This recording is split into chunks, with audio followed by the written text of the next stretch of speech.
अस्सलाम वालेकुम रहमतुल्लाहि ताला वबरकातुहू। मुहतरम नाज़रीन, उम्मीद है हज़रात खैर वाफिस होंगे, काफ़ी अच्छे होंगे। दोस्तों, फिर मैं एक नए मसले के साथ हाजिर हुआ हूँ और मसला ये है कि दोस्तों अभी जो है हम ऐसे दौर से गुज़र रहे हैं, ऐसे माहौल से गुज़र रहे हैं कि इसमें अपने ईमान की जो हिफाज़त करना बड़ा मुश्किल हो गया है। जगह-जगह पे, कदम-कदम पे जो है हमारे ईमान छीनने की कोशिश लोग आज कर रहे हैं और वाक़ई में वही शख्स कामयाब है जो ऐसे दौर में भी अपने ईमान की हिफाज़त जो कर रहा है।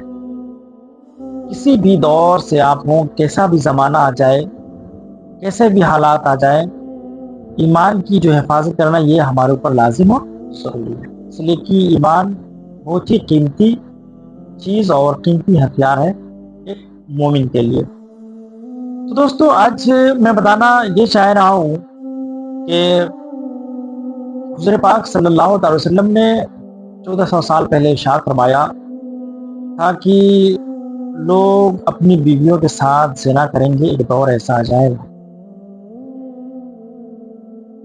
तो ऐसे ही दौर के बारे में यारों कि लोग अपनी ज़बान से ऐसी बात निकालेंगे, ऐसी महफ़िल में वो शिरकत करेंगे, ऐसे लोगों की साथी पकड़ेंगे, ऐसी-ऐसी बातें सुनेंगे और दिलचस्पी वग़ैरह ज़ाहिर करेंगे और उन सारी चीज़ों को करने की वजह से वो दायरे इस्लाम से खारिज हो जाएँगे।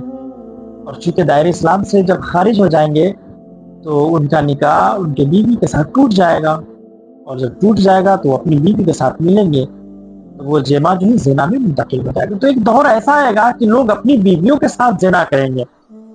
तो हर इंसान को ये चाहिए दोस्तों कि अपनी बीवी के साथ तस्दीदे निकाह करे। जानबूझकर, अनजाने में इंसान को पता नहीं कि कैसे-कैसे वो गलती कर बैठता है और बहुत सारी चीज़ें ऐसे करता है वो जो याद नहीं रहती है। तो हर इंसान को चाहिए कि वो अपनी बीवी के साथ तस्दीदे निकाह करे, तो बेहतर तरीका है, ये मुस्तहसन तरीका है, जायज़ तरीका है। तो बहुत सारे लोग ये समझते हैं कि कौन मौलाना साहब को बुलाने जाएगा, इमाम साहब को कौन बुलाने जाएगा, 2 गवाह को कौन बुलाने जाएगा वगैरह-वगैरह। यानी वो उलझन महसूस करते हैं कि मौलाना साहब को बुलाओ, इमाम साहब को बुलाओ, है ना? 2 गवाहों को बुलाओ वगैरह-वगैरह। तो क्या इमाम साहब को बुलाना, मौलाना साहब को बुलाना ज़रूरी है या ज़रूरी नहीं है? यानी हासिल कलाम ये कि हम खुद से अपना निकाह यानी मियाँ-बीवी दोनों अगर चाहें तो खुद से बगैर जो है इमाम साहब के, बगैर मौलाना साहब के वो निकाह कर सकते हैं या नहीं कर सकते? तस्दीदे निकाह या तस्दीदे निकाह ना भी हो तो यानी निकाह हम कर सकते हैं या नहीं कर सकते हैं? तो दोस्तों याद रखें कि बिल्कुल कर सकते हैं।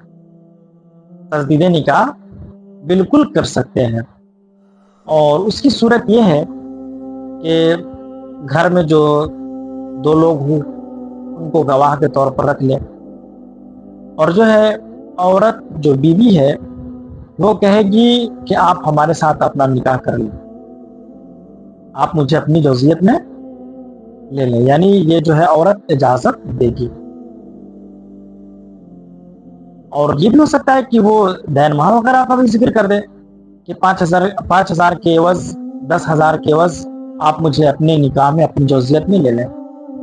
शौहर कहेगा कि मैंने तुझे 10,000 के एवज़, 5,000 के एवज़ अपनी ज़ौजियत में लिया, अपने निकाह में लिया, अपनी ज़ौजियत में तुझे कबूल किया। ये सारे जुमले अगर वो शख्स कहता है तो ये तस्दीदे निकाह हो जाएगा। जी हाँ, अब इसमें लंबी चौड़ी महफ़िल करने की ज़रूरत नहीं है और जो है इमाम साहब को या जो है किसी आलिम दीन को बुलाने की ज़रूरत नहीं है। अगर हो सके तो हर मंथ या 6 महीने के बाद या हर साल जो है अगर कोई शख्स जो है अपनी बीवी के साथ तस्दीदे निकाह करे, है ना? तस्दीदे निकाह अगर करे तो ये मुस्तहसन तरीका है कि ये निकाह हो जाएगा। अलबत्ता ये है कि जो है गवाह होने चाहिए, तो गवाह को आप 2 गवाह, 1 मर्द اور 2 عورت کو گواہ کے طور پر رکھ لیں، یا دونوں مرد ہی ہو تو زیادہ بہتر ہے، رکھ کر کے اور اس طرح سے بھی نکاح کر سکتے ہیں، نکاح صحیح اور سالم ہو جائے گا، لمبی چوڑی محفل کرنے کی ضرورت نہیں ہے۔ لیکن زیادہ یہ فوکس ہو کہ تجدید نکاح میں لوگ جو ہے، ابھی ہوتا ہے کہ بہت سارے لوگ اگر تجدید نکاح کرنے لگے تو لوگ یہ سمجھتے ہیں کہ لگتا ہے کہ طلاق اس نے دے دیا ہے تب تجدید نکاح کر رہا ہے، ایسی بات نہیں ہے۔ اور جب ایسی بات جہاں پہ ہو تو آپ چاہتے ہیں کہ اگر تہمت سے آپ بچنا چاہیں تو بہتر طریقہ یہ ہے کہ دونوں میاں بیوی آپس میں یہ بات کر لیں، 2 گواہ رکھ لیں، اور جو ہے عورت کہے گی کہ اتنے کے بدلے آپ اپنی جوزیت میں لے لیں، جو مرد کہے گا کہ اتنے پیسے کے بدلے میں اپنی جوزیت میں لیتا ہوں، یہ نکاح ہو جائے گا۔ دوستو امید ہے کہ یہ طریقہ آپ کو سمجھ میں آیا ہوگا، اگر یہ طریقہ سمجھ میں آیا تو اپنی زیادہ سے زیادہ دوستوں تک شیئر کریں۔ السلام علیکم ورحمۃ اللہ تعالیٰ وبرکاتہ۔